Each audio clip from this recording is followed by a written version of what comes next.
Cunnell's voice thundered across the open-plan office just as the morning sun leaked through the glass windows. "Cleaner! Cleaner, are you deaf? Come here this minute." His hand struck the desk so hard that the stapler jumped. Everyone froze. A few workers exchanged quick glances, silently praying they weren't the target. But the man Cunnell was shouting at, thin, quiet, wearing an oversized blue cleaner's uniform, simply bowed his head and hurried toward him. It was A.O.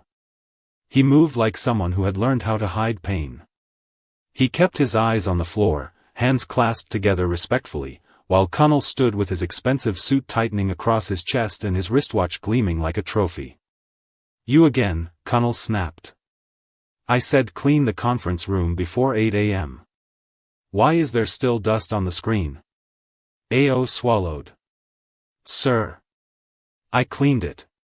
But the projector." Cunnell didn't let him finish. "Are you calling me a liar? You this useless man, are you mad?" "I'm sorry, sir," A.O. whispered. Cunnell took a step closer. "Does your apology remove the dust? Does it fix your stupidity? Tell me." A.O. said nothing. The entire office watched, some in pity, some in fear. Only one person, old Baba Danjuma, the senior janitor, slowly shook his head. A.O. bowed again.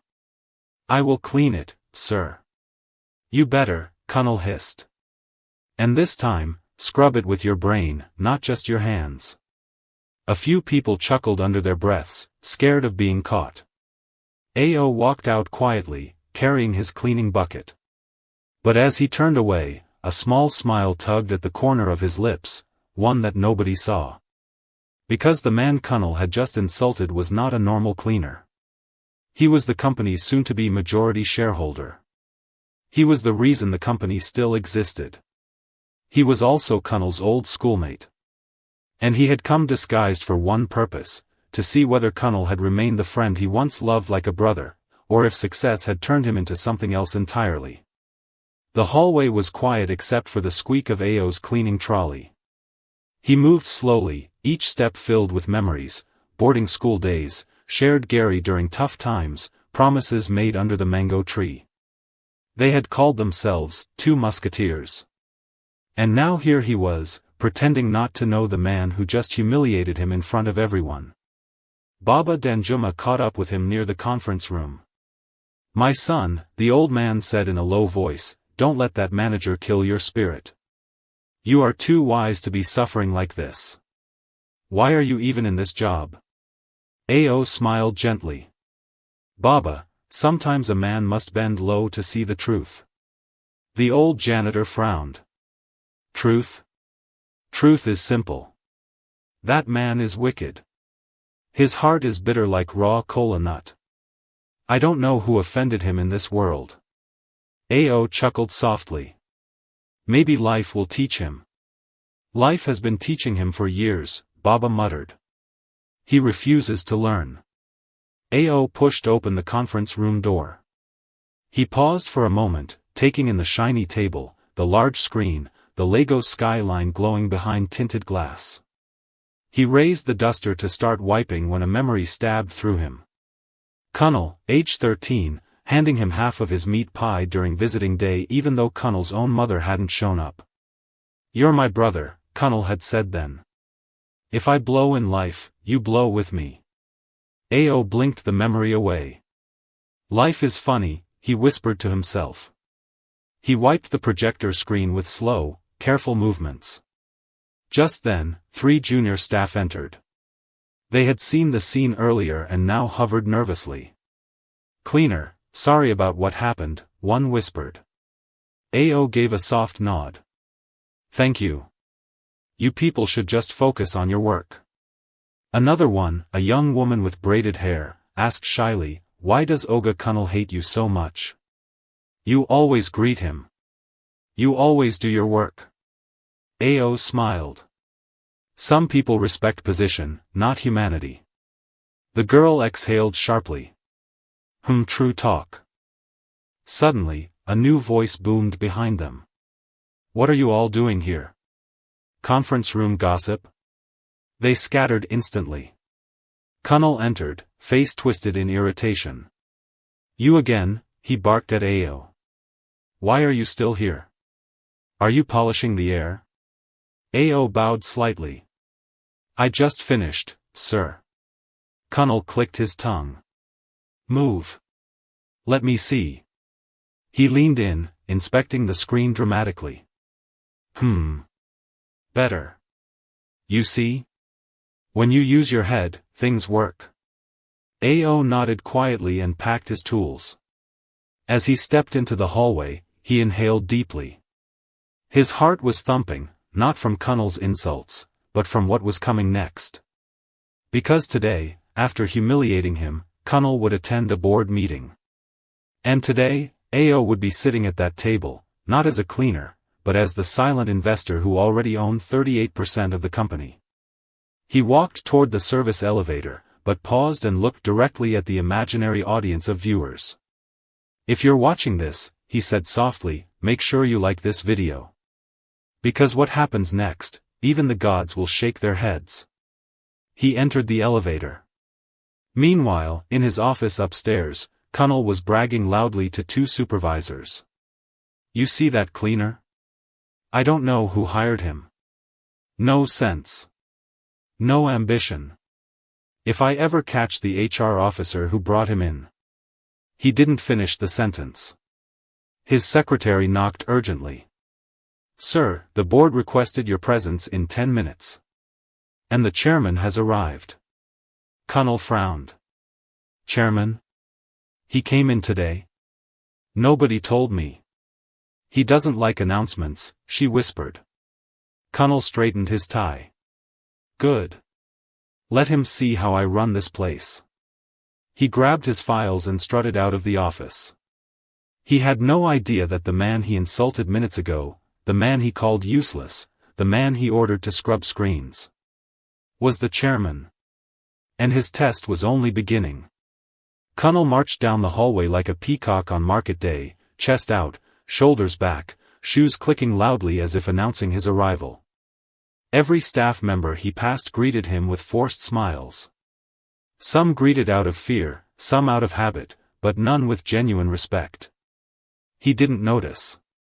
He was too busy imagining himself impressing the chairman and securing the promotion he'd been begging for behind closed doors. As he entered the executive floor, he adjusted his tie again. Today is my day, he muttered. They will finally see I deserve to run this entire company. He pushed open the boardroom door, and paused. Everyone was already seated. Directors, stakeholders, senior executives. The room smelled of expensive perfume and tension. Laptops glowed. Pens clicked. Whispered conversations stopped when he walked in. But one seat at the table drew his attention. Ao. Not in a cleaner's uniform. Not with a bucket or mop. Not with bowed shoulders. But dressed in a deep charcoal suit, tailored to fit his frame perfectly. A silver wristwatch glinted on his wrist. His face was calm, unreadable. Confident. Almost regal. Cunnel blinked, confused. He looked like he had seen a ghost. No, this couldn't be, it didn't make sense. Cunnel looked around, hoping someone would explain. Instead, they gestured for him to sit, right across from Ao. Ao didn't look up. He simply flipped a page on the document before him. Cunnel's throat went dry. After a long, awkward shuffle, he took his seat. The chairman, an elderly man with glasses, cleared his throat. Let us begin. First, a formal welcome to our newest majority shareholder, Mr. A.O. Thompson. The words hit Cunnel like a thunderstorm. A strong ringing filled his ears. He gripped the table. His eyes widened. His tongue felt glued to his mouth. A.O. finally looked up. His gaze met Cunnel's. Calm. Cool. Almost disappointed. Cunnel's heart dropped to his stomach. A.O. gave a polite nod to the board, ignoring the man who just insulted him downstairs. The chairman continued. Mr. Thompson has increased his stake to 41%. By our agreement, this grants him decision authority on structural reforms. The entire room murmured in approval.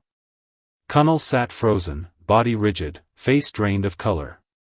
He whispered under his breath, "A.O. A.O. Thompson?" "No, no, no." A.O. heard him. Everyone heard him. But A.O. simply closed his portfolio and began to speak. His voice was steady, deep, gentle, but firm. "Before we discuss the numbers, I want to talk about leadership culture in this company." Connell's breath caught. The directors leaned forward. A.O. continued, "I spent the last week observing staff, processes, and work ethics. I saw dedicated employees. Hardworking individuals. And also, very poor leadership behavior." Connell's hand trembled. A.O. didn't look at him, yet. "Certain members of management," A.O. said slowly, "lack the basic respect required to run a team. They insult staff. They shout unnecessarily. They create an atmosphere of fear." A soft gasp spread across the table. A.O. finally turned toward Connell. Their eyes locked.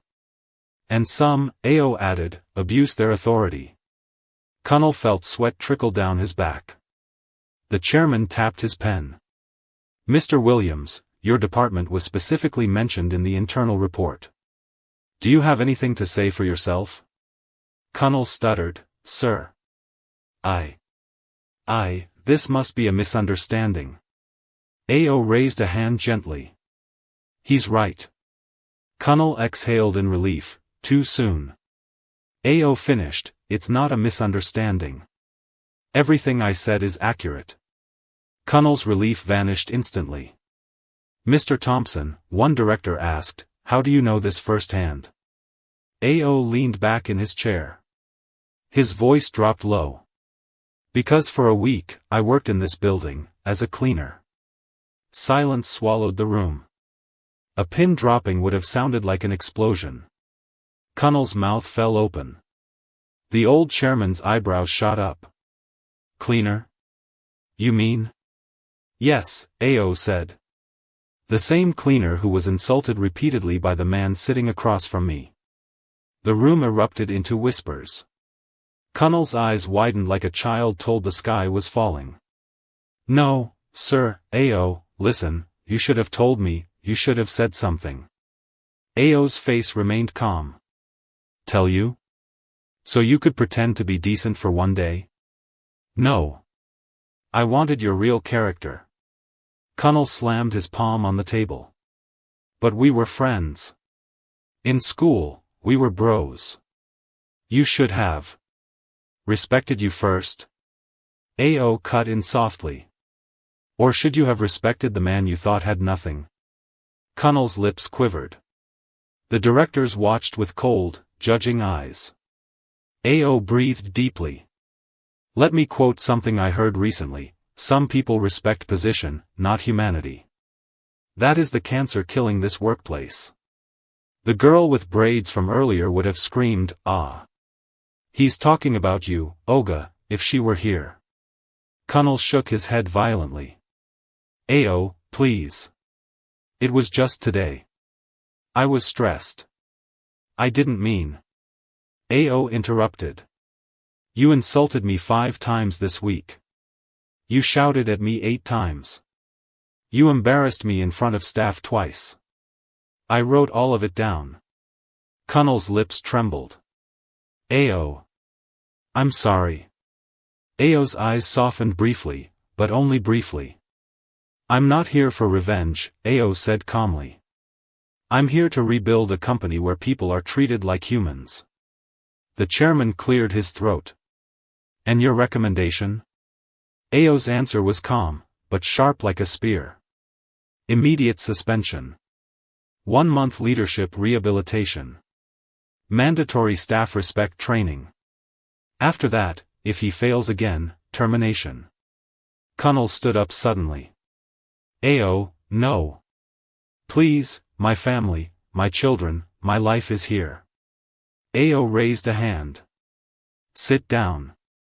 The tone was so commanding that even the board members flinched. Connell sat slowly, tears threatening. Ao continued, your family will not starve. Suspension is corrective, not destructive. But your behavior cannot continue. Connell covered his face with his hands. Ao added quietly, if this were a stranger you insulted, I'd be harsher. But because you were once my brother, you get a second chance. Connell's shoulders shook as he whispered, thank you, thank you. Ao nodded once and turned to the directors. Let us proceed with the numbers. As the board moved on, Connell sat silently, drowning in shame and gratitude. The man he humiliated had just saved his future. Later, as the meeting ended, Ao checked the imaginary camera again. If you're still watching, he murmured softly, don't forget to like this video. Because the real twist happens after this. The boardroom slowly emptied, each director leaving with quiet whispers about the shocking revelation. Connell remained seated, staring at the polished table as though it held the answer to his shame. His hands trembled, his jaw tight, his eyes red. Ao closed his file and stood up, adjusting his suit calmly. Connell finally lifted his head. Ao, please. Can I speak to you privately? Ao hesitated. For a moment, he saw the old schoolmate who once gave him half of his meat pie. The boy who shared textbooks. The friend who pulled him out of fights. Not the arrogant manager who humiliated him for a week straight. He nodded slowly. All right. Let's talk outside. They walked out of the boardroom into the empty hallway. Connell leaned against the wall, exhaling shakily. Ao. I swear. I didn't know. I didn't know it was you. Ao looked at him gently but firmly. That is the point. You didn't know. And that is why I came. Connell wiped his face with his palm. I was stressed. Deadlines. Pressure. Staff who don't listen. Ao cut him off calmly. Connell, stop. Stress does not justify wickedness. Connell dropped his gaze. I know. I know. I've become a different person. Life changed me. Ao softened a bit. Life changed all of us, Connell. But you allowed pride to become your compass. Connell swallowed deeply. I'm sorry. For everything I said, everything I did. I'm truly sorry. Ao took a long breath. Apologies are a start. But change is what matters. Connell nodded like a child being scolded by a teacher. I'll change. I promise. I'll do the training. I'll do anything. Ao looked at him for a moment, then placed a hand on his shoulder. Connell. I didn't come to destroy you. I came to save what is left of the man I once knew. Connell's voice cracked. Do you think I can still become that man? That is up to you, Ao replied softly. Your actions from today on will answer that question. A heavy silence settled between them. Then Ao sighed and walked away slowly. HR will send your suspension letter by tomorrow. Use the time wisely. Connell remained frozen, whispering into the quiet hallway, thank you for not giving up on me. Ao didn't turn back. He simply raised a hand as he walked away. Downstairs, the staff area buzzed with whispers.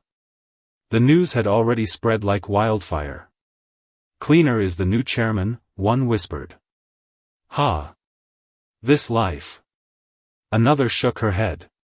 Olga Connell is finished. That man Don suffer under him. As Ao entered the lobby, the young woman with braids, Amara, ran up to him. Sir. Cleaner, sorry, chairman, sir, good afternoon. He chuckled softly. Relax, call me Ao. She gasped. Ah. I cannot call you that, sir. Respect will not allow me. He smiled. Then call me Mr. Ao. She breathed out in relief. Sir, thank you for what you did upstairs. We heard everything. Ao nodded. I didn't do it for revenge. We know, she said. Everyone knows. You did it for justice. For all of us. Just then, Baba Danjuma approached slowly with his mop stick. My son, the old janitor said, his voice trembling with pride, I knew there was something special about you. But I never imagined this. Ao bowed slightly to the old man. Baba, thank you for being kind to me even when you thought I had nothing. Baba placed a hand over his chest.